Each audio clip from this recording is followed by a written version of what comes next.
Gloire à Dieu. Amen. Amen. Heureux d'être ensemble dans la présence de Dieu, avec nos frères et sœurs aussi qui sont derrière leur tablette, je le crois, et qui désirent ardemment venir nous rejoindre aussi.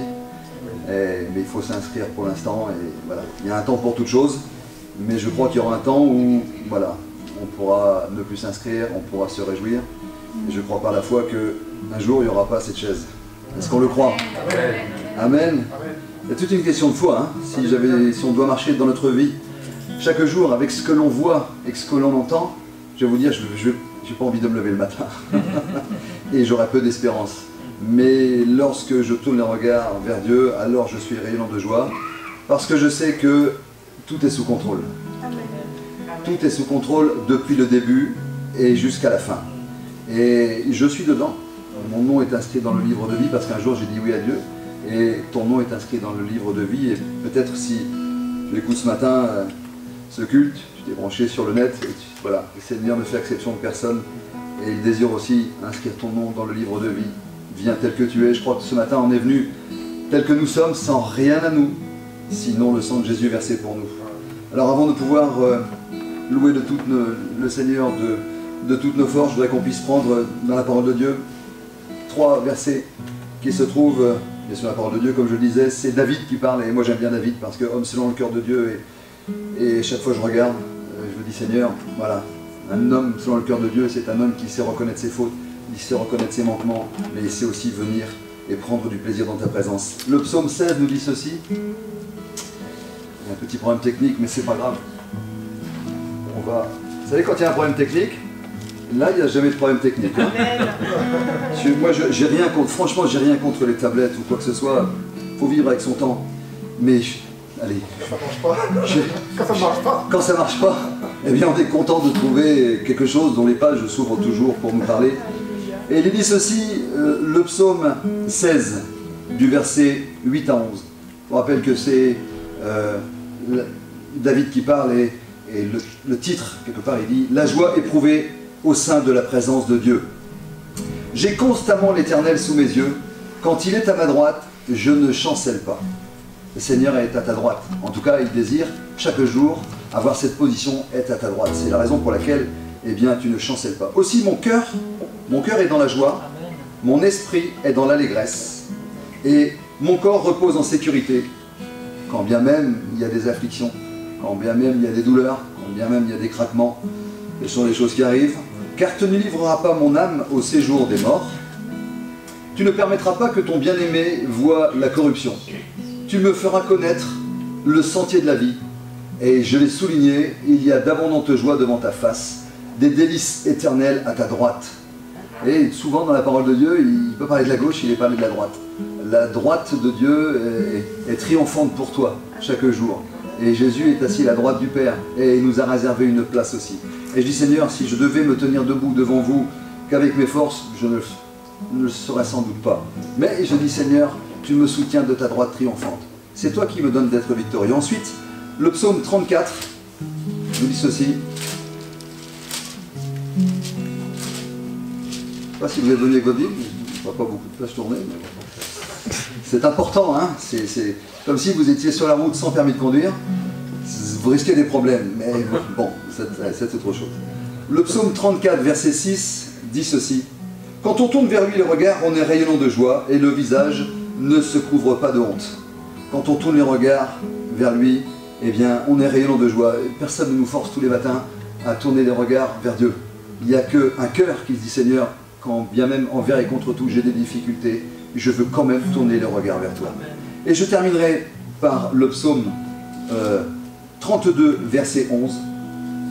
Et ça s'adresse à l'église de Gemap et à chaque chrétien, en tout cas, qui désire vivre simplement avec Dieu chaque jour. Juste, réjouissez-vous en l'Éternel et soyez dans l'allégresse. Poussez des tout petits cris de joie. Gloire à Dieu. Ah, j'ai entendu un ouh. Poussez des cris de joie, c'est ce que nous allons faire dans quelques instants, je le crois. vous tous qui êtes droits de cœur. C'est pas facile de garder son cœur droit, mes amis. Hein.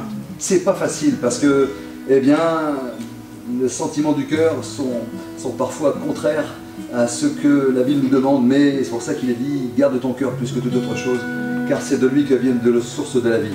Alors notre cœur ce matin est dans la joie et veut louer le roi des rois et on veut dire, Seigneur, béni soit ton nom, car son amour est grand, car il est puissant. Est-ce qu'on croit que le Seigneur est grand? Est-ce qu'on croit qu'il est plus grand que les plus grands de nos problèmes? Amen. Alléluia, gloire à Dieu. Béni soit le Seigneur, car son amour est grand. Béni soit le Seigneur, car il est puissant.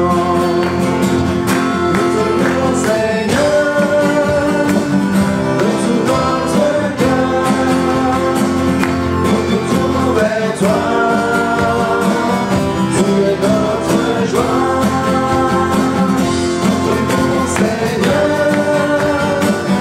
de tout notre cœur.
jour. Jeudi, je veux le chanter. Vendredi, si j'ai douté, samedi, il vient m'aider. Le dimanche, cette joie vient briller en moi. Le flamme en moi réchauffe mon cœur. Cette flamme en moi brûle mes malheurs. Je sens qu'elle est là, sa douce lueur brille en moi, brille en moi, brille en moi. Le lundi, je sens l'amour, le mardi, je sens sa paix. Mercredi est un beau jour, jeudi, je veux le chanter. Vendredi, si j'ai douté, samedi, il vient m'aider. Le dimanche, cette joie vient briller en moi. Flamme en moi réchauffe mon cœur. Cette flamme en moi brûle mes malheurs. Je sens qu'elle est là, sa douce lueur brille en moi, brille en moi, brille en moi. Merci Jésus. Alléluia. Je ne sais pas comment a été votre semaine. Je ne sais pas si lundi vous avez eu la pêche et mardi vous l'aviez moins. Mais j'ai bien envie de reprendre. Le lundi, j'ai son amour parce que c'est une certitude. Demain sera lundi. Je ne sais pas comment tu vois ton lundi, il n'y a que toi qui le sais. Mais moi, je sais que demain, je reprends le travail après 5 ou 6 mois d'arrêt. Que du Covid, etc. Gloire à Dieu, mais si on applaudit, ça fait plaisir, mais je veux vraiment applaudir le Seigneur parce que il est celui qui me délivre de toutes mes frayeurs, il est celui qui tient nos vies entre ses mains. Et bien sûr, il y a un peu d'appréhension demain reprendre son travail après 6 mois alors que dans ma vie je me suis quasiment jamais arrêté.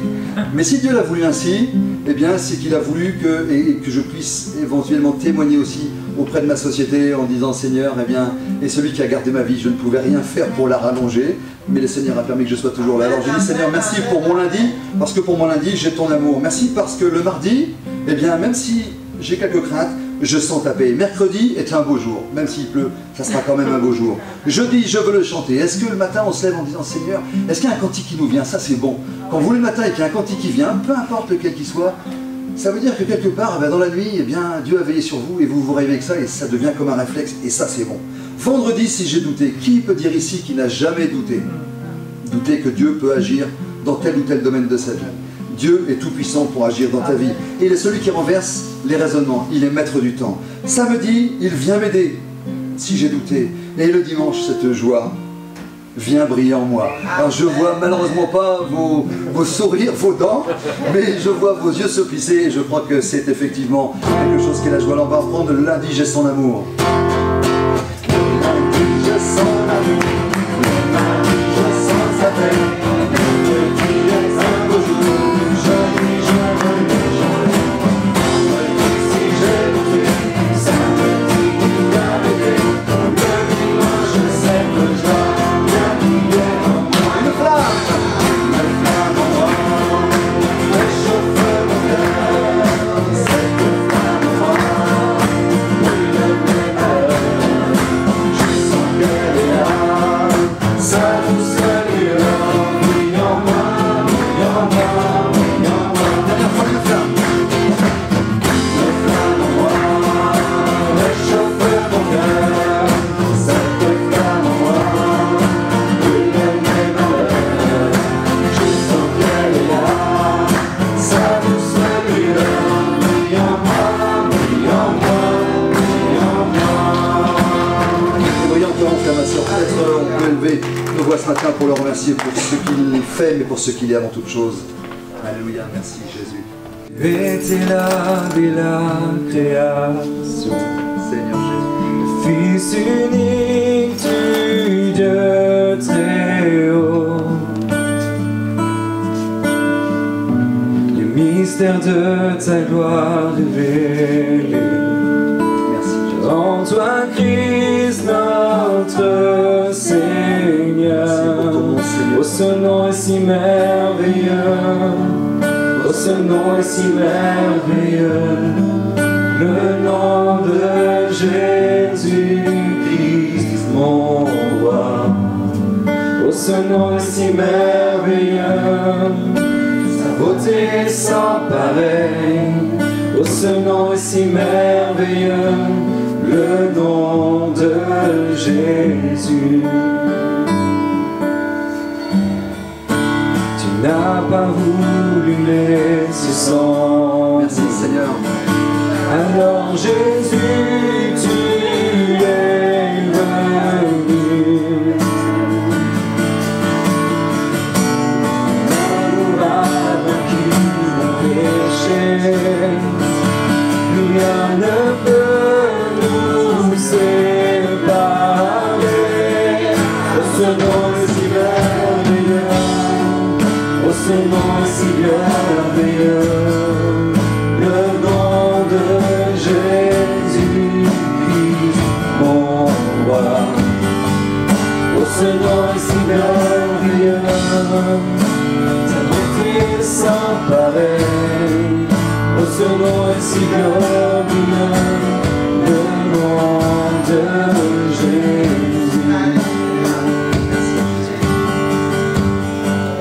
Oh, ce nom est si glorieux. Proclamons Seigneur. Oh, ce nom est si glorieux, Amen. le nom de Jésus-Christ, mon roi. Oh, ce nom est si glorieux. Sans pareil, oh, ce nom est si glorieux, le nom de Jésus. Tremblez, le voile s'est déchiré, nous avons la mort et le péché.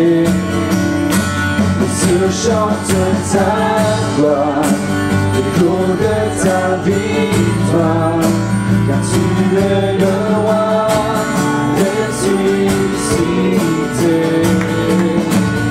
Tu es sans rival, tu es sans égal, Dieu tu triomphes à tout jamais.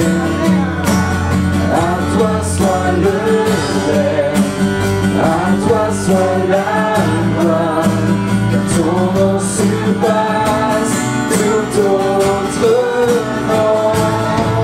Oh, ce nom est victorieux, oh, ce nom est victorieux, le nom de Jésus-Christ, mon roi.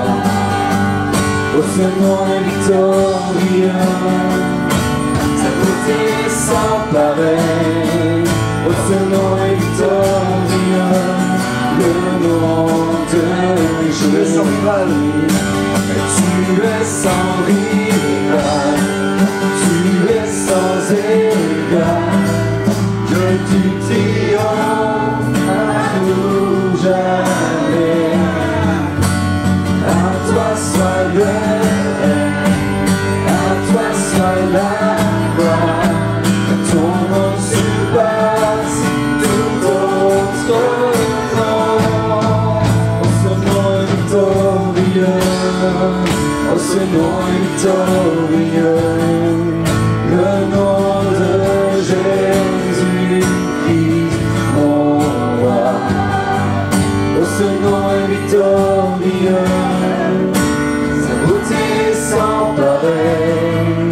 Oh, ce nom est victorieux, le nom de Jésus. Oh, ce nom est victorieux, le nom de Jésus. Merci éternel. Merci. Merci pour la victoire à la croix, Seigneur. Merci Seigneur. Merci éternel. Je suis vraiment Seigneur et mon maître sans jamais m'éloigner de ses pas. Ce que nous voulons faire, et peut-être tant de choses peuvent comme nous arrêter, mais il faut continuer. Il faut continuer à avancer parce que le meilleur est devant nous. Amen. Sans que rien ici-bas ne m'arrête. Tant de choses peuvent nous arrêter. Mais lorsque l'on entend le chant de la voix du Seigneur le matin, alors on continue, on se relève. Peut-être les deux genoux sont tombés à terre, peut-être on est allongé, peut-être on est fatigué, peut-être on a envie d'arrêter. Mais quand on entend le chant, la voix du Seigneur, alors on se relève et le Seigneur met quelque chose de nouveau encore. parce que chaque jour que Dieu fait est un jour où on peut s'appuyer sur lui. Merci Seigneur. Prenons ce chant peut-être comme une déclaration. Seigneur, je te suivrai toute ma vie, afin de rester sur cet étroit chemin qui mène à la vie, alors qu'il y a un large chemin qui mène à la perdition. Un chemin très tentant. Mais le Seigneur a déjà ouvert ce chemin pour nous. Il a comme borné le chemin. Et surtout, il te dit ce matin, voici, je suis avec toi tous les jours jusqu'à la fin. Je suivrai mon Seigneur et mon Maître, sans jamais m'éloigner de ses pas, sans que rien ici-bas ne m'arrête, et sans rien que le chant de sa voix. Je vivrai de bonheur et de grâce, l'amour que son cœur m'a donné, et que rien ici-bas ne l'efface. C'est le vœu de mon âme assoiffée.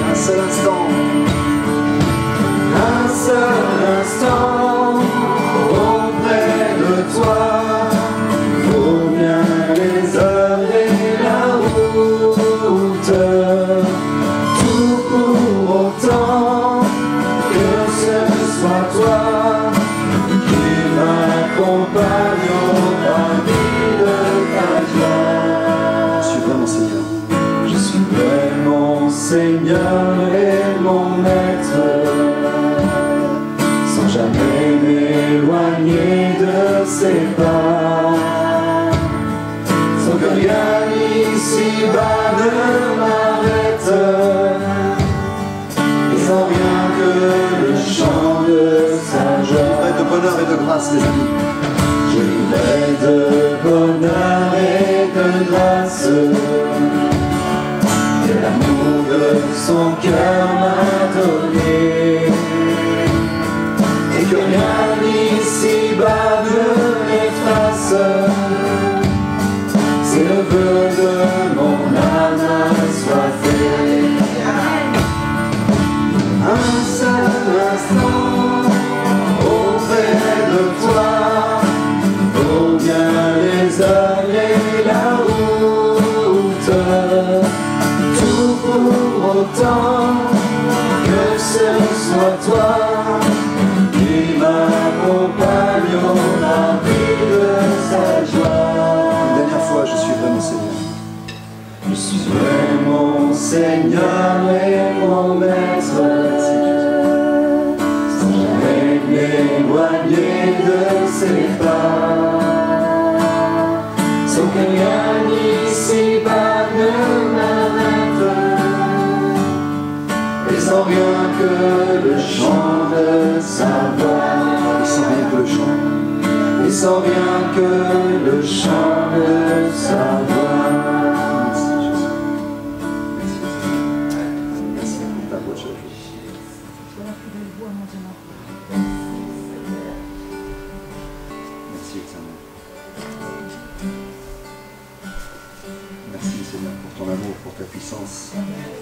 Présence dans ma vie, comme dit ce chant, et le Seigneur te dit, comme il dit dans la parole, Seigneur ordonne que tu sois puissant, mais pas en comptant sur tes forces, pas en comptant sur ce que tu sais faire, pas en comptant sur tes acquis, mais en comptant dans celui qui vit en toi, et qui est plus fort que celui qui est dans le monde, et qui voudrait te dire tous les jours que ça ne sert plus à rien de prier, ça ne sert plus à rien de louer.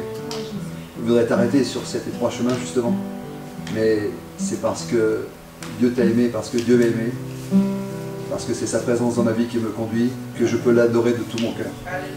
Seigneur, cherche l'adorateur en esprit, en vérité, et il ne cherche pas autre chose que cela. Et Seigneur, merci pour ton amour, merci pour ta puissance, merci pour ta présence dans la vie. Chaque jour, dans les bons comme dans les mauvais jours, tu ne changes pas. Ta royauté ne change pas, ta seigneurie ne change pas.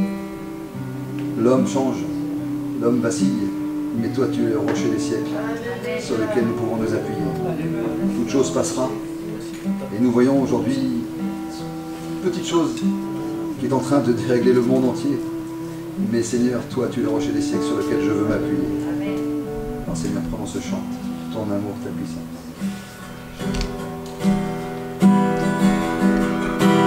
Ton amour, ta puissance, ta présence dans ma vie.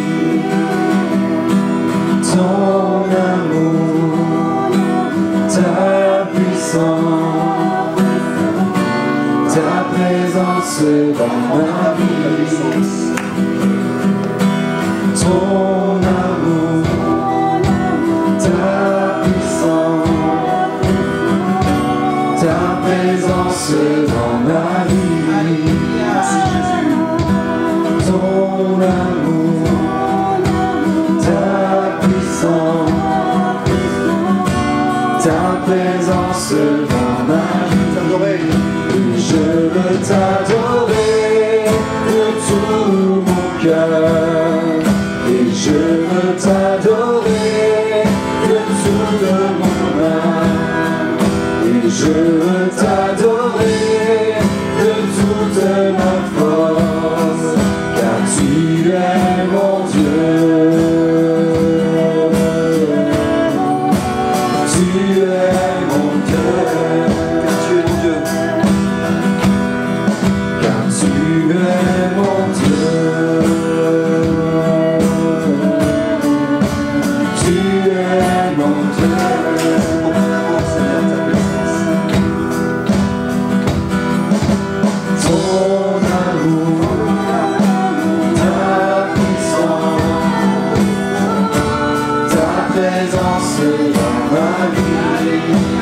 Merci Jésus. Ton amour, ta puissance, ta présence dans ma vie. Je veux t'adorer de tout mon cœur, et je veux t'adorer de toute mon âme, et je veux t'adorer de toute ma force, car tu es mon Dieu. L'amour de ce matin. Tu es mon Dieu. Car tu es mon Dieu, Seigneur, chaque jour. Car tu es mon Dieu. Tu es mon Dieu. Merci, tu es merveilleux, Seigneur. Tu es merveilleux. Tu es merveilleux. Mon âme s'exclame. Tu es Dieu. Merci Jésus. Tu es merveilleux, tu es merveilleux, mon âme te réclame, oh mon Dieu. Je me blottis dans le creux de tes bras, assuré par le son de ta voix. Me blottis. Je me blottis dans le creux Merci pour tes de bras tes bras, assuré par le son de ta voix. Tu es merveilleux, Seigneur. Tu es merveilleux, tu es merveilleux, mon âme s'exclame, tu es Dieu. Tu es merveilleux, tu es merveilleux, mon âme te réclame, oh mon Dieu. Merci Jésus. Je me blottis dans le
Tu te dis, je suis tout petit, je suis plus petit que mon frère, ma soeur, mais le Seigneur ne regarde pas comme regardent les hommes, le Seigneur regarde le cœur.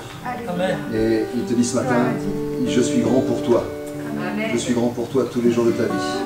Alors ne promène pas de regards inquiets, ne t'inquiète pas du lendemain, parce que je prendrai soin de lui-même chaque jour de ta vie. Proclame et crois à ma grandeur. Proclame que ce que je dis de ma bouche, au travers de ma parole, mon bras l'accomplira. Et je l'accomplirai certainement dans ta vie. Ce que tu crois impossible, je peux le faire. Et dis ce matin, je puis tout par celui qui me fortifie. Et le Seigneur veut fortifier chacun d'entre nous ce matin. Et il veut que chacun de nous disions, Seigneur, tu es grand. On ne peut pas dire l'inverse, dire chaque jour dans ma vie, j'ai tellement de grands problèmes. Est-ce que Dieu va pouvoir s'en occuper? Oui, oui, Dieu peut s'occuper de chacun de tes problèmes. Mais au-delà de ça, il veut te redonner la joie et la paix tous les jours de ta vie. Les problèmes sont une chose, mais la vie en Christ, c'est autre chose. C'est la joie et la paix qui demeurent. Oui, le bonheur et la grâce m'accompagneront tous les jours de ma vie et j'habiterai tous les jours dans la maison de l'Éternel. Et lorsqu'il est dit, j'habiterai tous les jours de ma vie, et jusqu'à preuve du contraire, les jours se suivent, ne se ressemblent pas toujours. Mais ça n'empêche pas la grandeur de Dieu. Ça n'empêche pas que les projets de Dieu qu'il a formés sur toi sont des projets de paix et non de malheur. Alors proclamons encore ce matin, peut-être comme une prière, même si ce n'est pas la réunion de prière. Seigneur, tu es grand, Seigneur. Je le proclame, c'est toi le plus grand. Tu es grand, Seigneur. Tu es grand, Seigneur. Tu es grand, Seigneur. Tu es grand, Seigneur. Magnifique, Seigneur, tu es. Magnifique, digne de louange. Tu es grand, Seigneur. Magnifique, digne de louange. Tu es grand, Seigneur. Merci, Jésus. Tu es grand, Seigneur. On va prendre ce chant une dernière fois avant de laisser la place à la parole de Dieu. Merci, Jésus. Proclame que tu es grand. Que rien n'est plus grand que toi. Seigneur, merci parce que tu es magnifique. Tu es... Alléluia. Gloire à Dieu. Merci Seigneur pour ta parole. Alléluia. Et la parole est au centre de l'Église. Alléluia. Pendant toute cette période de réforme, il y en a qui ont sué pour qu'on arrive là, pour que la parole soit mise vraiment au centre aussi de l'Église, au centre de nos vies, au centre de la chrétienté. En tout cas, bonjour à tous et soyez tous les bienvenus au milieu de nous. Voilà, soyez tous les bienvenus au milieu de nous. Je suis vraiment content de voir chaque personne. Et c'est vrai que c'est un peu tellement... J'écoutais quelque chose cette semaine, c'est un prédicateur qui disait que depuis le début du confinement, 30% des chrétiens ne sont pas venus à l'église. Je ne sais pas où il a pris ce genre de renseignement-là. Apparemment, c'est dans une étude que j'aurais aimé lire, en tout cas, que j'aurais vraiment aimé trouver sur Internet ou ailleurs. Mais en tout cas, nous bénissons Dieu et nous prions aussi pour ceux qui ne sont pas là. Voilà, parmi nous, il y a des gens qui sont un peu plus fragiles, un peu plus peureux parfois, revenir en groupe comme ça, après tout ce qui s'est passé, on peut le comprendre, mais à la fois les gens aussi ont besoin de prière et quelque part, par la grâce de Dieu, on fait ce qu'on peut, on essaye de prendre le moins de risques, on va au supermarché, qu'on vient à l'église, on essaye de mettre en œuvre beaucoup de choses pour que chacun se sente en sécurité. Mais à la fois, la vie doit reprendre quelque part, difficilement, mais elle doit reprendre. Et en tout cas que Dieu vraiment puisse bénir son Église. Et je crois quelque part que Dieu est à l'œuvre. Alléluia. Et je crois que nous ne pouvons pas passer une telle période que nous sommes passés. Et je crois vraiment que Dieu a vraiment quelque chose de plus à communiquer à l'Église, à transmettre à l'Église. Et voilà, et petit à petit, les choses vont s'éclaircir. Il ne s'agit pas de mettre sous la bouche de Dieu ce qui ne sont pas ses propos, mais quelque part, si nous sommes attentifs, nous allons comprendre clairement ce que Dieu veut faire avec son Église. En tout cas, donc, que le nom de l'Éternel soit loué. Et ce matin, on va continuer cette série qu'on a commencé, ce que doit être l'Église aujourd'hui. C'est une série qu'on a commencé aujourd'hui, c'est le deuxième message, ce que doit être l'Église aujourd'hui. C'est le troisième message même. Et le message de ce matin, l'Église est universelle. L'Église est universelle et j'ai voulu à un moment donné dire dans mon message que l'Église est catholique, mais je me suis dit que ça va peut-être porter confusion, je vais peut-être devoir passer mon temps à expliquer, mais quelque part je vais brièvement dire quand même que l'Église de Dieu, elle est quelque part catholique. Quand on comprend en fait l'essence du mot catholique, catholique veut dire simplement universel. Universel et la catholicité de l'Église, ça n'a rien à voir avec une dénomination, avec une structure, mais la catholicité de l'Église vient du fait que l'Église est universelle. Et nous, bien sûr, nous sommes une Église évangélique ici, une Église pentecôtiste ici, mais qui n'a rien à voir avec une structure d'église aussi, et ça je le dis pour les autres, mais parce que, comment dirais-je, le pentecôtisme, l'évangélisme de l'église, c'est plus qu'une dimension de dénomination, mais c'est quelque chose de tout à fait biblique. Et c'est pour ça que je veux en tout cas ici que nous puissions vivre l'église évangélique, mais de manière biblique, mais aussi notre pentecôtisme aussi, qu'on puisse le vivre aussi de manière biblique. Alléluia. Et je crois que le pentecôtisme fait souvent peur, mais le pentecôtisme biblique, c'est quelque chose de tout à fait équilibré, mais qui croit que le Saint-Esprit est à l'œuvre. Alléluia. L'Église est universelle. On va lire pour ça, un texte se trouve en Apocalypse 7, 9. Apocalypse 7, 9. On va aussi lire le verset 10. Apocalypse 7, 9 et 10. Apocalypse 7, le verset 9 et 10, le dernier livre de la Bible. Après cela, je regardais, et voici, c'est vraiment une vision de Jean, et voici, après cela, je regardais, et voici, il y avait une grande foule que personne ne pouvait compter. Et cette foule contenait quoi? Elle était de toute nation, de toute tribu, de tout peuple et de toute langue. Ils se tenaient devant le trône et devant l'agneau, revêtus de robes blanches et des palmes dans les mains. Et ils criaient d'une voix forte en disant: le salut est à notre Dieu qui est assis sur le trône et à l'agneau. Et on ne va pas rentrer tout dans les détails, toute cette histoire de revêtu de robe blanche, a une signification des palmes dans leurs mains. Mais voilà, on va juste utiliser ce verset, vraiment c'est une accroche, et peut-être un autre jour, dans un autre message après, on va revenir plus dans les détails de ce texte.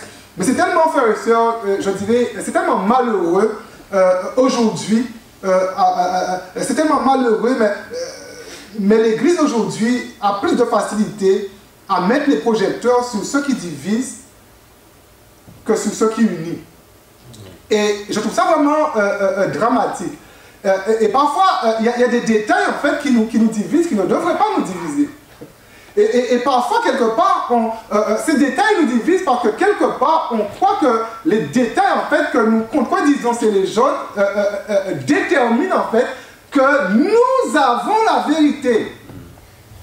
Quelque part, et ça c'est très orgueilleux en fait, au final que la vérité est chez nous.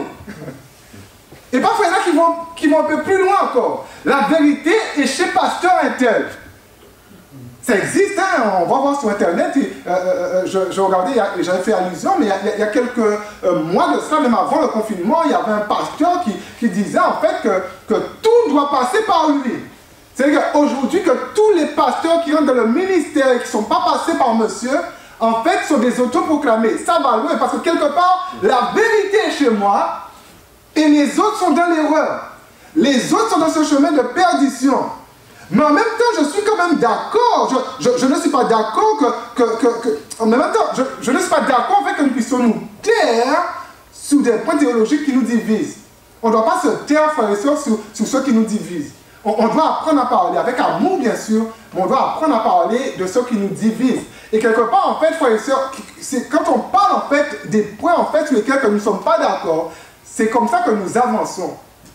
Moi, je n'avance pas en fait quand je discute avec des gens qui pensent comme moi sur toute la ligne en fait. Mais parfois, j'avance avec des gens qui ne pensent pas comme moi. Et parfois, en fait, ça m'aide parce que quelque part, je retourne dans la Bible, je retourne dans des bouquins et parfois je me rends compte qu'au final, mais je n'avais pas tort. Ou au final, je me dis, mais là tu avais tort parce qu'au final, c'est pas ça. Et parler, comment dirais-je, se mettre avec des gens qui ne pensent pas comme nous aide à avancer, frères et sœurs, ça ne doit pas nous faire peur.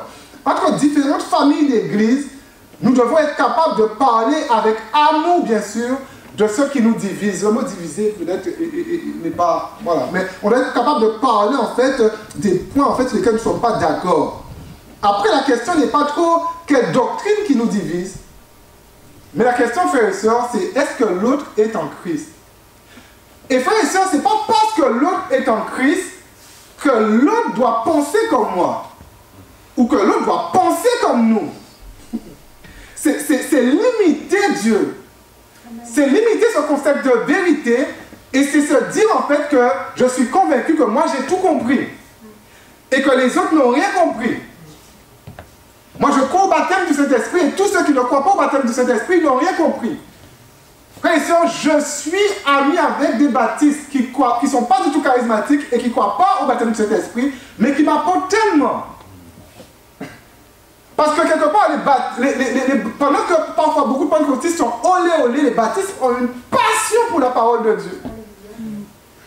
Il n'y a pas d'église baptiste en France ou en Belgique, et ici on devrait mettre ça au point, mais il n'y a pas une église baptiste en France, en Belgique ou dans le monde qui n'a pas une réunion d'études bibliques.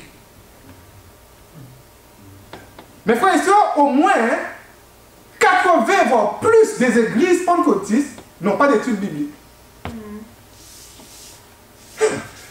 Mais à côté de ça, réunion de recherche du Saint-Esprit. Je ne suis pas contre. Où on va entendre toute espèce de choses. Mais est-ce que les baptistes n'ont pas des choses à nous apprendre? Est-ce que les baptistes n'ont pas à nous apprendre qu'à un moment donné, on doit s'asseoir, décortiquer les textes, et Seigneur, comment tu vois à partir de ce texte, décortiquer les textes, aller dans les textes, peut-être pour ceux qui le peuvent originaux, aller dans des documents, dans des articles. Est-ce qu'on ne doit pas s'asseoir un peu? Est-ce que les baptistes n'ont pas quelque chose à nous apprendre? Si l'autre est en Christ, on parlait de... l'autre doit être en Christ, ce n'est pas quelle doctrine, mais est-ce que l'autre est en Christ? Et si l'autre est en Christ, et que moi je ne suis pas un orgueilleux, qui dit que moi j'ai la vérité, mon mouvement d'église a la vérité, je suis alors prêt à marcher avec l'autre. Parce qu'il n'y a pas d'orgueil. Moi j'ai la vérité, l'autre est dans le mensonge, l'autre est dans la perdition. Parce qu'il ne croit pas au baptême du Saint-Esprit, il est dans la perdition. Moi je suis un homme qui croit en la vie de l'Esprit. Mais j'ai des amis qui ne le croient pas. Mes frères et sœurs, un jour nous serons dans le ciel. Et dans le ciel, nous serons transformés en la même image et nous aurons la même pensée quelque part. Parce que nous serons pleinement dans cette atmosphère de vérité, pleinement baignés dedans, et nous serons dans la même pensée. Mais, et on va le voir plus tard, mais est-ce que maintenant, je ne dois pas apprendre à vivre avec eux? Et là, vous savez, ce qui me challenge dans ma foi, ce n'est pas de discuter, je le disais, avec des responsables, des personnes que je sais qui pensent comme moi, mais c'est de discuter avec les autres qui ne pensent pas comme moi sur un sujet. Et ça m'aide à avancer.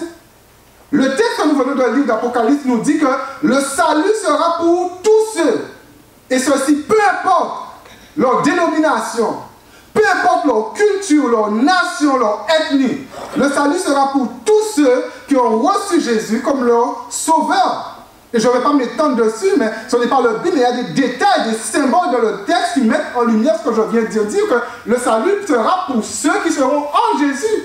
Amen. Toute cette histoire de robe blanche, de cette couleur blanche, cette couleur, avec vraiment toutes ces branches, et qui louent Dieu. Ce sont des gens qui connaissent Dieu. Et le salut sera pour eux, mais peu importe leur nation, peu importe leur couleur, peu importe d'où ils viennent, le salut sera pour eux.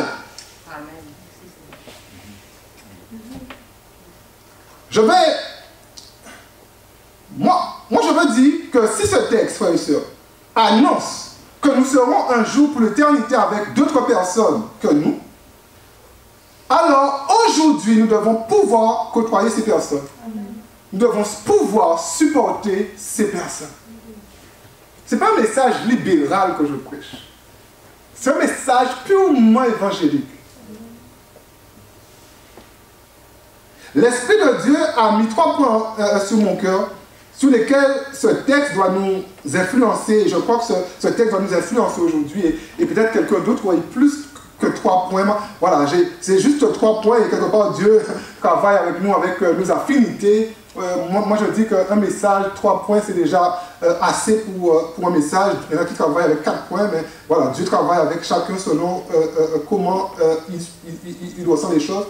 Mais mon premier point de ce matin, l'universalité de l'Église est un appel à découvrir l'autre.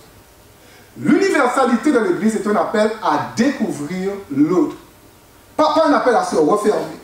Plus j'accepte, frères et sœurs, de découvrir l'autre, moins je deviens sectaire. Mais plus je refuse de découvrir l'autre, plus je deviens sectaire. C'est une équation qui... C'est ainsi. On va parler dans le dernier point tout à l'heure de ce côté secte, et on va se rendre compte que nous ne sommes pas si à l'abri que ça, et que nous pouvons vite basculer. Il faut être juste honnête, on peut vite basculer et devenir un peu sectaire comme ça. Il sera difficile de vivre l'éternité, frères et sœurs, avec des gens que nous ne supportons pas, que nous avons critiqués pendant toute notre vie chrétienne, et peut-être que nous n'avons même pas pensé qu'ils étaient sauvés. Frères et sœurs, moi, je suis partisan de dire, et souvent je le dis, et je suis convaincu, je n'ai pas de problème avec ça, mais je sais une chose, c'est qu'au ciel, j'aurai de belles surprises. Amen. Pendant peut-être que certains vont se plaindre, Seigneur, pourquoi tu l'as sauvé? Moi, j'aurai de belles surprises. Je vais dire, waouh, je suis content de voir. Je ne pensais pas, mais je suis content.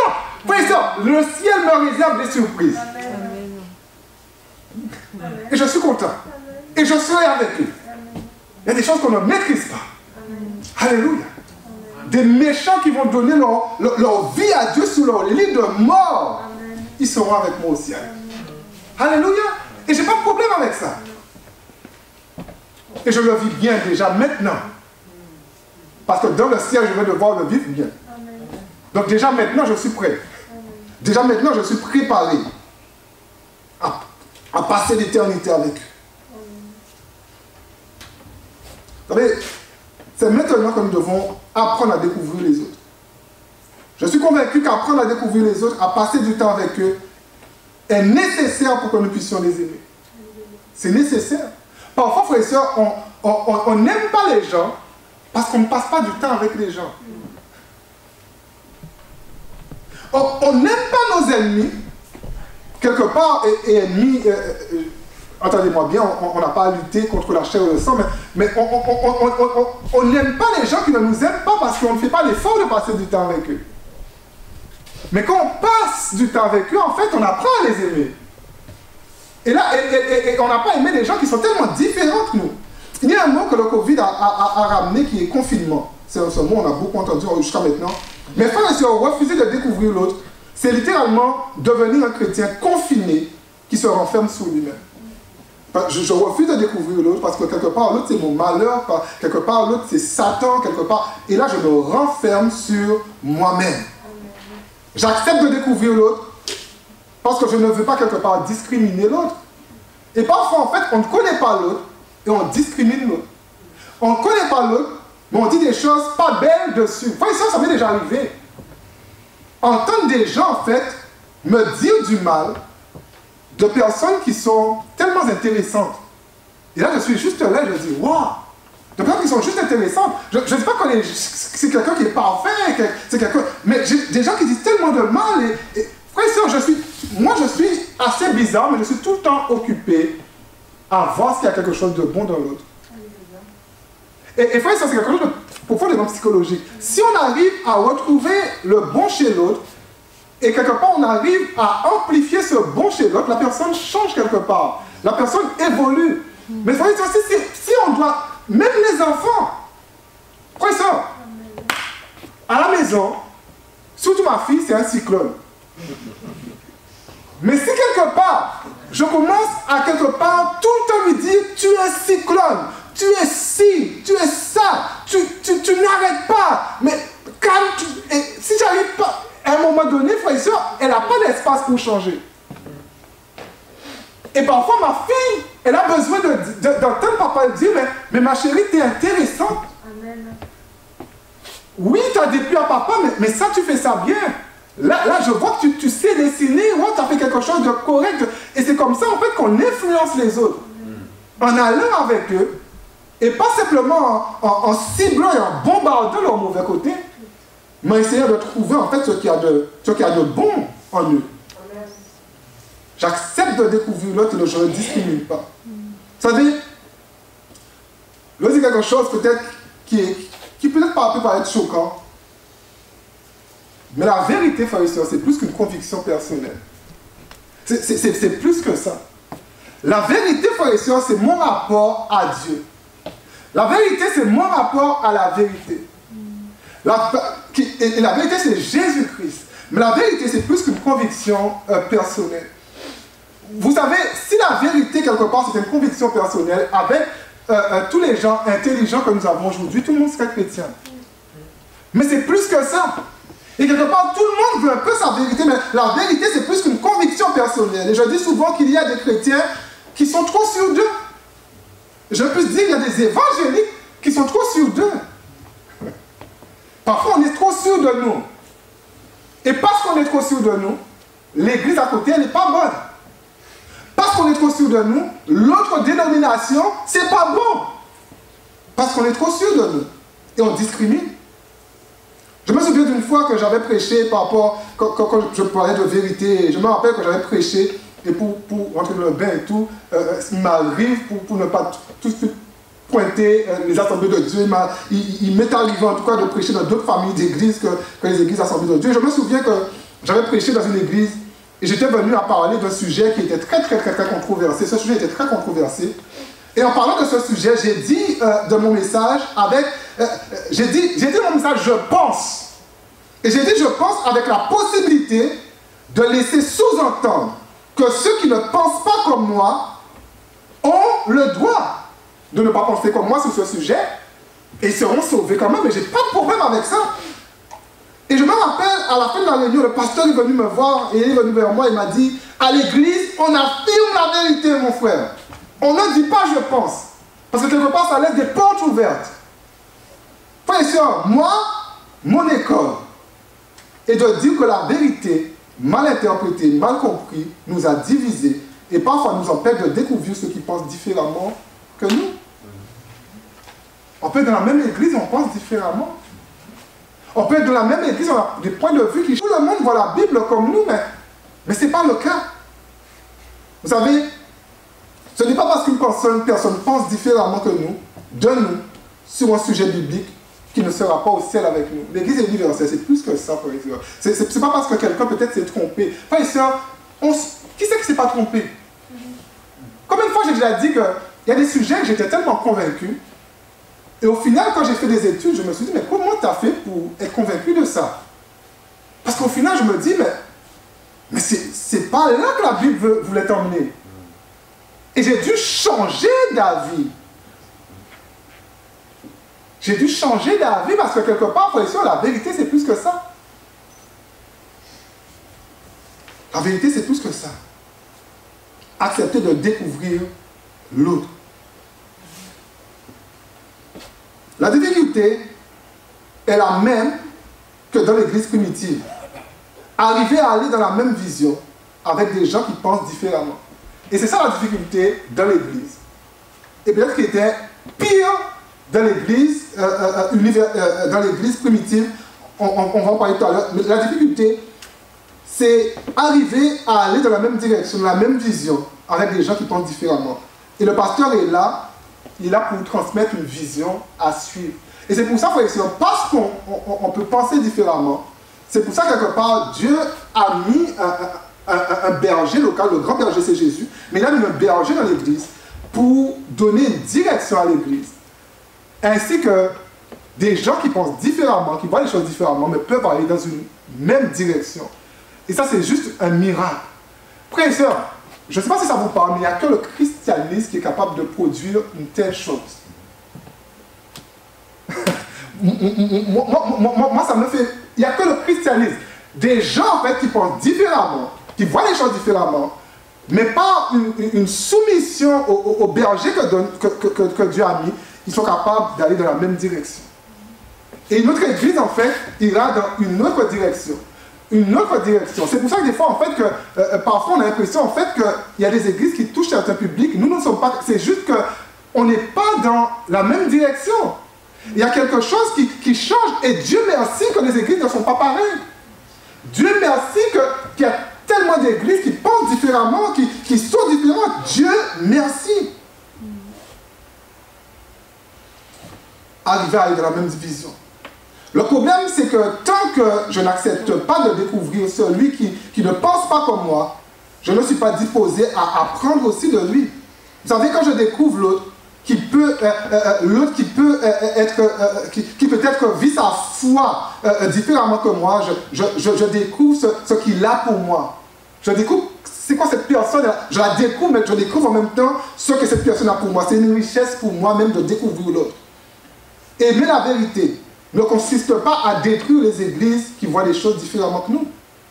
Je bénis Dieu, je cite cette église parce que c'est l'église qu'on... Voilà, on a une forme d'affinité avec lui et on n'a pas de préjugés quand je cite cette église, mais je bénis Dieu de l'église de Carnion. Mais l'église de Carnion n'est pas l'église de Jema. Mais dans nos différences, nous devons nous découvrir et être capables d'être ensemble.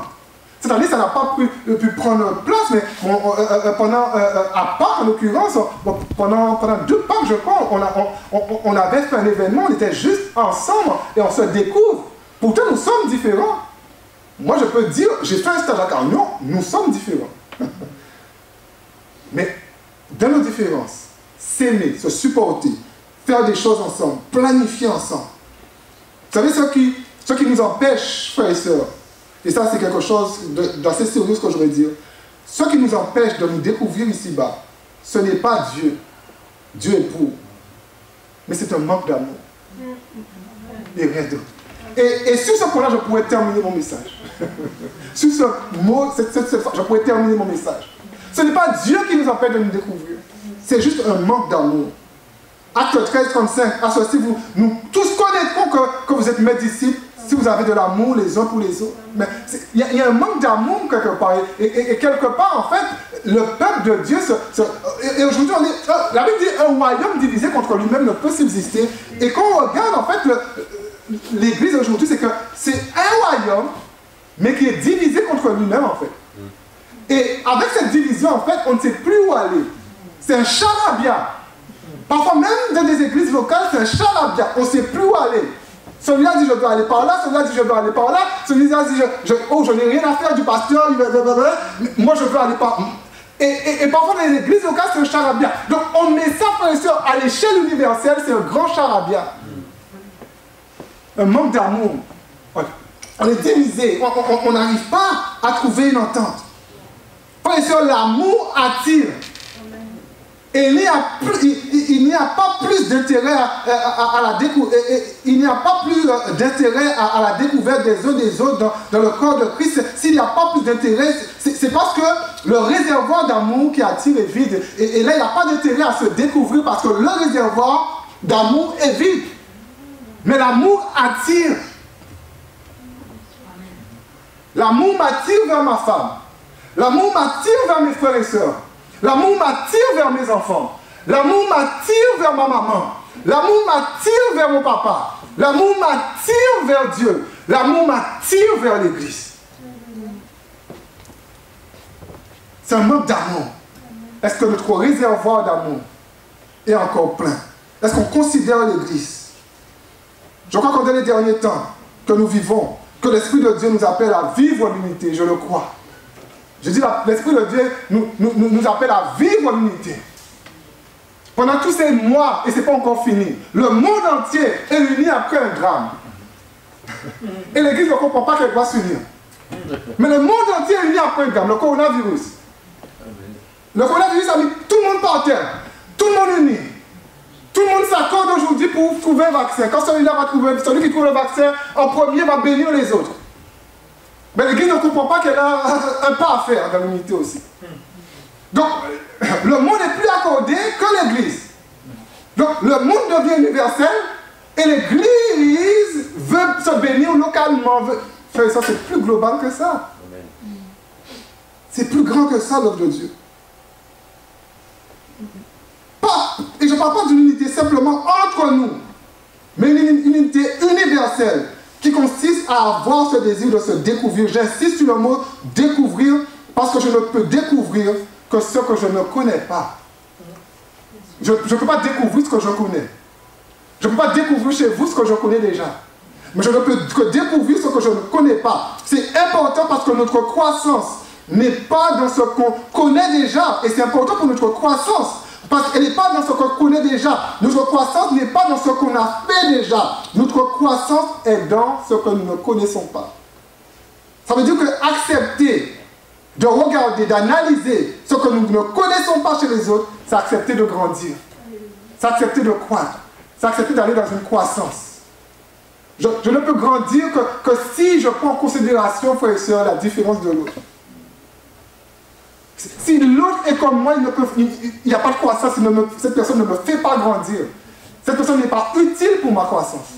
Mais si l'autre est différent de moi, c'est utile pour ma croissance. Mon deuxième point, l'universalité de l'Église est un appel à reconnaître l'autre. Dans la foi chrétienne, dans l'Église, reconnaître l'autre, frère et soeur, c'est reconnaître que Dieu est dans l'autre. Et c'est tout. Reconnaître l'autre, c'est juste reconnaître en fait que Dieu est dans l'autre, que l'image de Dieu est dans l'autre, même si l'autre est différent que moi, même si l'autre appartient à une autre dénomination que moi, à une autre famille d'église que moi, mais l'image de Dieu est dans l'autre. Nous parlons, frères et sœurs, beaucoup de discernement, de don de cet esprit, de l'esprit dans les églises pentecôtistes. Mais si les chrétiens pouvaient, malgré certaines différences, avoir le discernement de reconnaître Dieu, de discerner Dieu de leurs frères et sœurs, ce serait déjà une grande avancée. Le texte de l'Apocalypse nous dit, un jour nous serons ensemble devant le trône de Dieu. Mais la question c'est, qu'en est-il aujourd'hui? Ce texte qui nous projette dans le futur, on dit eschatologique dans ce jargon, mais qu'en est-il aujourd'hui? Nous devons reconnaître, frères et sœurs, l'autre aujourd'hui, en reconnaissant Dieu en lui, et ceci malgré sa différence. Je disais à quelqu'un, il n'y a pas si longtemps que ça, mais je disais à quelqu'un que la foi de Dieu, et je vais expliquer le mot tout à l'heure, mais la foi chrétienne a un fort pouvoir d'acculturation. Et acculturation, ce qui signifie que la foi chrétienne elle a une aisance à s'adapter pour pénétrer différentes cultures. La vérité est toujours la vérité, mais la foi chrétienne, elle a une aisance à s'adapter pour pénétrer différentes cultures. Et ça nous fait dire que, quelque part, ce n'est pas notre culture qui est la meilleure. Ce n'est pas la culture belge qui est la meilleure. Ce n'est pas la culture afrique en général qui est la meilleure. Ce n'est pas la culture américaine en général qui est la meilleure. Ce que je veux dire ici, c'est que nous devons pouvoir reconnaître Dieu dans l'autre malgré sa culture. Bien sûr, il y a un fil à suivre. Il y a des choses qui font partie de ma culture que je n'ai pas pris en me convertissant. Il y a des choses à abandonner, c'est pas ça. Je ne dis pas qu'il faut tout accepter. Mais Dieu n'est pas fâché avec notre culture. Dieu n'est pas fâché avec ma culture. Dieu n'est pas fâché avec ta culture. Et ça fait quelque chose de beau. Une belle image, un beau tableau. On se rend compte que le christianisme peut être tellement différent à divers endroits du globe. Mais la foi chrétienne, frère et sœurs, il a le potentiel, bien sûr, avec des ajustements, de fusionner dans peu importe la culture. Quand on comprend cette dimension de l'Église, on peut aller dans peu importe le peuple. On peut aller dans peu importe la nation. Et on se sentira bien avec nos frères et sœurs, et ceci malgré les différences culturelles. Malgré les différences culturelles, je n'ai pas de problème avec ça. Frères et sœurs, j'aime découvrir. J'aime découvrir. Parfois, ça m'est déjà arrivé d'aller dans des églises et je disais la dernière fois, je ne comprends pas leur langue, je ne comprends pas ce qu'ils disent, mais je suis juste bien. Parce que je suis avec mes frères et sœurs. Je découvre une nouvelle façon de faire, une nouvelle façon de louer, une nouvelle façon de danser, une nouvelle façon d'exprimer la joie, une nouvelle façon d'exprimer l'amour, une nouvelle façon d'exprimer le partage, une nouvelle façon, et là je découvre ça dans l'autre en fait. Et parfois dans l'autre, en fait, je réalise en fait qu'au final il me manque quelque chose. Au final, je dois avancer. Au final, et pareil, les autres, en fait, quand ils viennent ici, dans d'autres cultures, ils découvrent en fait qu'il y a quelque chose que nous avons ici et peut-être qu'ils ont besoin aussi. Frères et sœurs, je ne peux pas être comme un chrétien brésilien. Mais à la fois, je reconnais que le Brésilien né de nouveau est mon frère. Mais je ne peux pas être comme un chrétien brésilien. Je ne peux pas être comme un chrétien congolais. Je ne peux pas être comme un chrétien asiatique. Mais quelque part, il est mon frère. Il y a des choses qu'il va faire différemment que moi, mais il est mon frère. Alléluia. Frères et sœurs, si nous avions ne serait-ce compris ce que je suis en train de dire, il n'y aurait pas eu en Belgique, ça existe ailleurs, mais on reste en Belgique, il n'y aura pas eu en Belgique des églises brésiliennes d'un côté, églises congolaises d'un côté, églises américaines d'un côté, églises asiatiques d'un côté. Il n'y aurait pas eu tout ça. On serait juste ensemble. Vous savez, vous allez dire que ces gens, que toutes ces églises ethniques, que ces gens n'avaient qu'à ne pas ouvrir des églises ethniques et venir avec nous. Je soulève un problème maintenant. Ils n'avaient qu'à venir avec nous. Ils n'avaient qu'à venir dans les églises belges. Quelque part, c'est tout le temps la faute des autres. Frères et sœurs, comment les églises en Belgique, et ça, il faut se poser la question, comment les églises en Belgique accueillent les étrangers? Est-ce que dans le passé, ils étaient les bienvenus? Posons-nous la question. Frères et sœurs, à mon avis, on remonte à 25 ans en arrière. Il n'y avait pas beaucoup d'églises en Belgique. Et 25 ans en arrière, il y a certainement des gens qui étaient déjà en Belgique, à 25 ans en arrière, qui étaient déjà peut-être même chrétiens. Mais je pense qu'à 25 ans en arrière, il n'y avait pas beaucoup d'églises en Belgique qui étaient prêts à accepter qu'un Congolais vienne dans une église et fasse des you-you.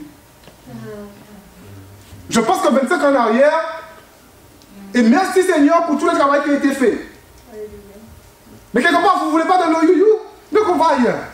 On fait nos petits trucs entre nous. Donc on va prêcher en lingala, on va machin, on va rester entre nous parce qu'on ne voulait pas de nos you-you. 25 ans en arrière, je pense qu'il n'y avait pas beaucoup de, peut-être, d'églises en fait, qui étaient prêtes à accepter le charisme brésilien. Souvent les prédicateurs latinos, bon, vous allez dire que moi aussi un peu, mais bon. Mais souvent, les prédicateurs latinos, ça saute dans tous les sens. Ouais. Ça court sur l'estrade. Mais ce qu'il y a... Mais est-ce que 25 ans en arrière, une église belge était prête à recevoir ce genre de choses? Donc, les chrétiens brésiliens, ils ont formé leur église, ils prêchent en portugais, ils attirent leurs frères, et ça, voilà. Mais frère et soeur, c'est question de comment je vois l'autre. Est-ce que je suis prêt à accepter l'autre? Est-ce que je suis prêt à recevoir comme une grâce, comme un cadeau, la différence de l'autre? Alléluia. Je me rappelle d'un frère en Guadeloupe, on dit qu'on est un peu mouvementé, mais c'est déjà un peu plus léger. Il y a un frère en fait qui m'a dit une fois, il a été dans une église haïtienne. Et dans l'église haïtienne, en fait, c'était dans un bâtiment.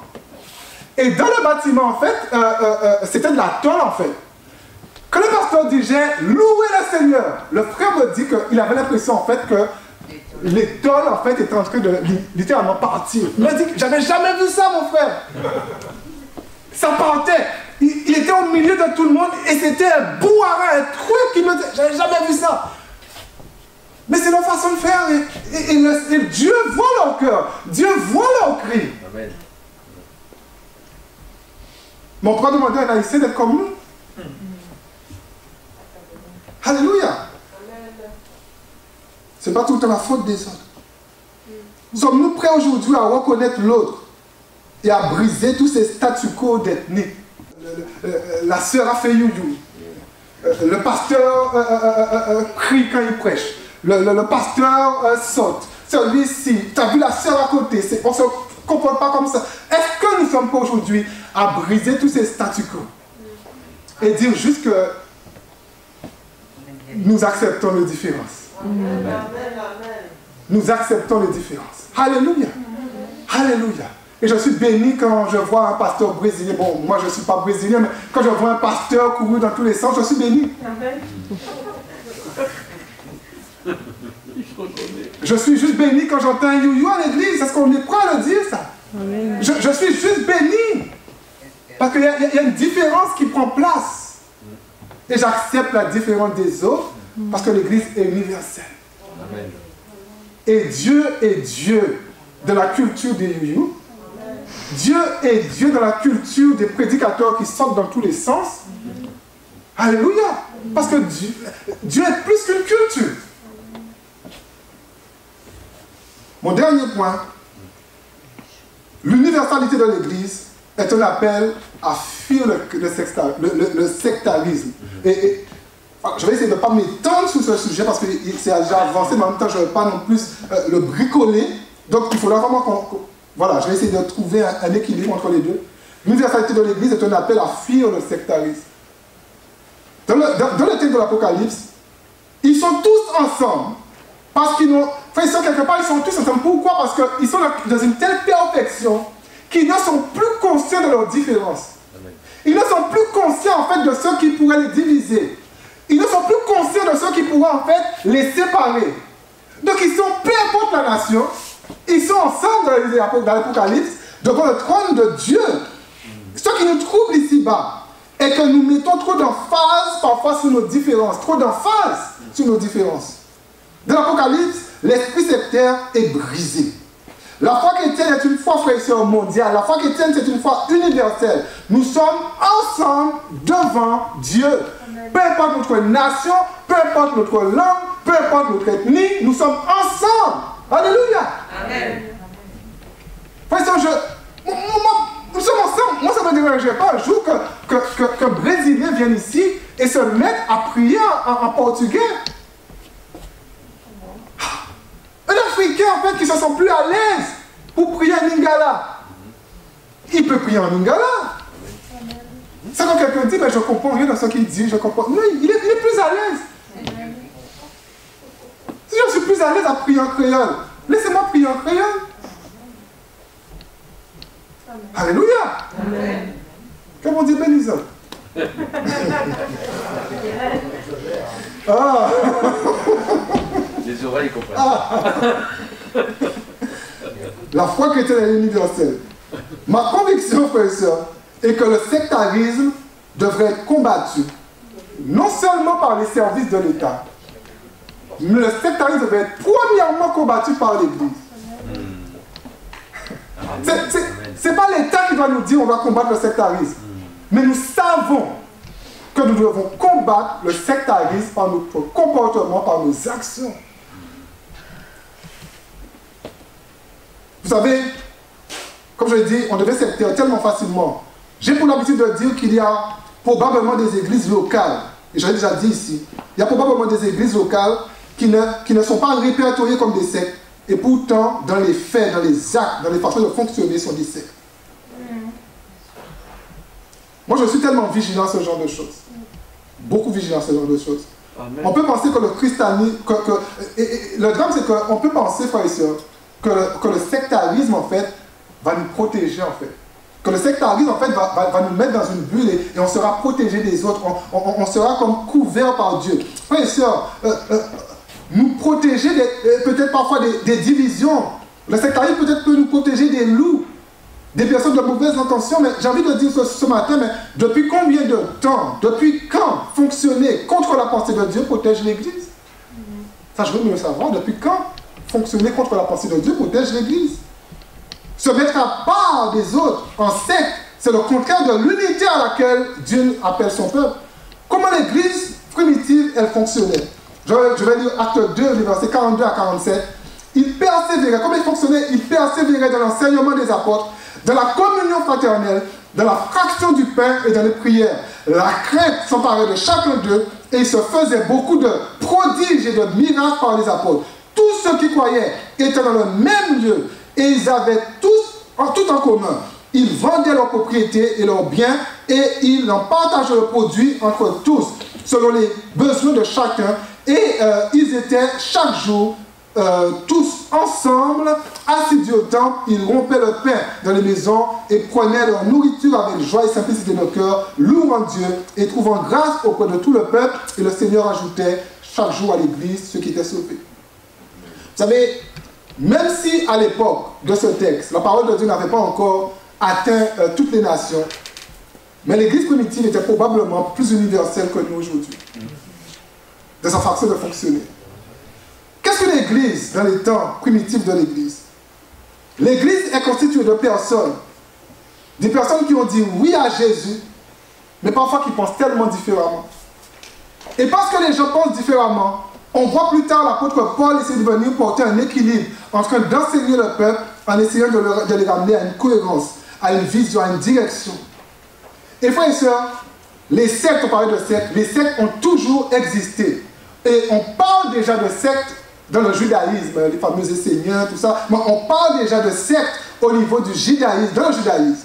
Mais une secte est surtout un groupe de personnes qui décident que leur idéologie est la meilleure et qui choisit de se diviser d'un autre groupe existant pour aller former un autre afin de promouvoir sa propre pensée. Et c'est comme ça que ça va naître une secte. C'est comme ça que ça se forme. Et je crois au Saint-Esprit, je forme mon église. Moi, je ne crois pas au Saint-Esprit, je forme mon église. Je crois en ça, je forme mon église. Je supporte le pasteur, je reste avec lui. Je ne le supporte pas, je forme mon groupe. La région ici, frères et sœurs, est bon élève avec ça. Je ne parle pas de la méchange, mais la région ici est bon élève avec ça. Des églises qui se sont créées, qui ont juste pu attirer les pas contents. Et là, les gens qui... Juste... Et l'église, on baigne dans ce genre de choses dans la région. Quel drame, quel malheur. Je ne sais pas pour d'autres régions, mais beaucoup d'églises dans cette région ont pris naissance avec une dynamique. Et ça, je suis peut-être cru, mais je prêche. Mais beaucoup d'églises ici ont pris naissance avec une dynamique de secte. Je sors d'un groupe, et là, je vends ma ou mes différences, et ensuite, j'enferme les adeptes que j'ai dans une bulle, et ils ne doivent pas aller ailleurs. Ils ne doivent plus aller ailleurs, en fait. Et là, je les contrôle juste. Et là, je les maîtrise mieux. Il ne faut pas aller ailleurs. Il ne faut pas. Tu as parlé au chrétien de l'église à côté, tu as ci, tu as ça. Non, tu es resté avec moi. Et beaucoup d'églises de cette région ont pris naissance avec ce genre de dynamique. L'église n'est pas une bulle sociale, une bulle spirituelle, les gens passent. L'église, elle est internationale, elle est universelle. Amen. Il faut faire des actions, mes frères et mes sœurs. il faut faire attention, bien sûr, à qui on suit, et c'est pas ce que je suis en train de dire, et je dois juste ouvrir une parenthèse, et ensuite je conclue. Celui qui fréquente des chrétiens d'autres églises, et moi, j'ai pas de problème avec ça, mais celui qui fréquente des chrétiens d'autres églises, et pour une raison ou une autre, nous abandonne, le fera parce que quelque part la parole n'a pas pénétré son cœur. Je suis juste avec ça. Et je l'ai toujours dit, il y a vraiment des raisons, ça existe des raisons pour quitter une église. Je n'ai pas peur de le dire. Peut-être que ça choque, mais il existe des raisons pour quitter les églises. Moi, je pense qu'il y a des structures d'église que je ne supporterai pas. Parce que quelque part, il y a des raisons complètement légitimes pour quitter les églises. Mais quelque part, toutes les raisons ne sont pas valables. Mais quelque part, je dois me dire que je vais vers l'autre. Mais s'il essaie de me gagner de façon malhonnête pour sa paroisse, s'il essaie de me gagner de façon malhonnête pour ses convictions, pour m'enfermer dans sa secte, pour que j'abandonne mon église, je dois être capable aussi de dire, écoute, je suis juste fidèle à mon église. J'ai compris que l'église est universelle. Je veux t'avoir en ami. Je sais que tu es mon frère, mais n'essaye pas de m'attirer dans ta paroisse. N'essaye pas de m'attirer dans ta secte. N'essaye pas de m'attirer dans tes affaires. Je suis fidèle à mon église. Je suis juste fidèle à mon église. Et je vais conclure en disant que l'église universelle n'est plus, c'est plus que ce que... C'est plus que nous qui sommes dans ce bâtiment. Si nous n'aimons pas véritablement l'église, je parle de l'église universelle, frère et sœur, qui va l'aimer? Il faut poser la question. Si nous n'aimons pas l'église, qui va l'aimer? Ne désirons pas que nos frères jamaïcains soient comme nous. Ils ne le peuvent pas. Ne désirons pas que nos frères latino-américains soient comme nous. Ils ne le peuvent pas. Nos frères du continent africain soient comme nous. Ils ne le peuvent pas. Ne désirez pas qu'un frère guadeloupéen, même s'il essaie de faire des efforts pour s'adapter, ne désirez pas qu'il soit comme les Belges. Il ne le peut pas. Mais acceptons de nous aimer. Je dis acceptons de nous aimer. Alléluia. Acceptons de nous aimer. Et là, je pense qu'il y a des barrières qui sont sautées. Amen. Nous bénissons Dieu parce que sa présence au travers de l'Église universelle est arrivée jusqu'aux extrémités de la terre. Alléluia. Jusqu'aux extrémités de la terre. Sa présence. L'Église, elle est universelle. L'Église, elle est mondiale. L'Église, ce n'est pas nous, mais l'Église, c'est aussi eux. L'Église, c'est aussi l'autre. L'Église, c'est aussi notre nation. L'Église, c'est aussi notre culture. L'Église, c'est aussi notre manière de voir. Un jour, nous serons ensemble, frères et sœurs, dans le ciel. Mais je suis convaincu que nous devons apprendre à nous supporter déjà maintenant. Maintenant, parce que quelque part, il y a ce texte qui dit que ta volonté soit faite sur la terre comme au ciel. Et on peut travailler la volonté de Dieu sur beaucoup de sujets, sur beaucoup de choses, mais qu'en est-il de l'unité de l'Église? Que Dieu nous fasse grâce. Alléluia. Alléluia. Nous avons de la famille ailleurs. Je bénis Dieu parce que depuis que je suis là, il y a quelques prédicateurs qui n'ont rien à voir avec le mouvement d'aider, mais qui sont déjà venus prêcher ici. Je bénis Dieu parce que j'ai des amis qui sont dans d'autres mouvements. Je bénis Dieu parce que je ne crois pas que des pasteurs, je connais des pasteurs dans d'autres mouvements. Et on a des points qui divergent, mais je les aime. Et je serai au ciel avec eux. Je serai au ciel avec eux. Alléluia. Seigneur Dieu, grâce de miséricorde, nous bénissons, Seigneur, ton nom pour l'Église universelle. Et Seigneur, nous réalisons, Seigneur, que nous ne sommes pas que nous, mais aussi, Seigneur, tout est racheté. Et Seigneur, peut-être des fois, Seigneur, nous les avons rejetés, nous les avons méprisés. Et Seigneur, nous te demandons juste pardon. Parfois, nous les avons rejetés, Seigneur, pensant que nous allons nous protéger. Pensant que nous allons peut-être nous préserver. Mais préserver quoi? Seigneur, c'est toi qui es notre protecteur, notre bouclier. Seigneur, nous ne voulons pas, nous ne voulons plus rejeter l'autre. Mais nous voulons apprendre à découvrir ce que l'autre a pour nous, Seigneur. Ce que la différence de l'autre, Seigneur, peut nous apporter. comment la différence de l'autre, Seigneur, peut nous faire grandir, papa. Seigneur, j'étais tellement béni, Seigneur, et même parfois des mariages, Seigneur, que nous avons fait ici, Seigneur, des enterrements, et cette dynamique, Seigneur, d'unité, Seigneur, des frères, Seigneur, de différentes églises sont venus avec un piano, sont venus avec leur voix, sont venus avec leur capacité, leur potentiel, Seigneur. Parce que quelque part, nous formons un seul corps, papa. Seigneur, je veux en ce moment même, Seigneur, briser, Seigneur, tout lien, Seigneur, de division, Seigneur. Tout ce qui pourrait diviser ton peuple, briser, Seigneur, au nom de Jésus. Et Seigneur, j'appelle, Seigneur, que vraiment nous puissions nous unir.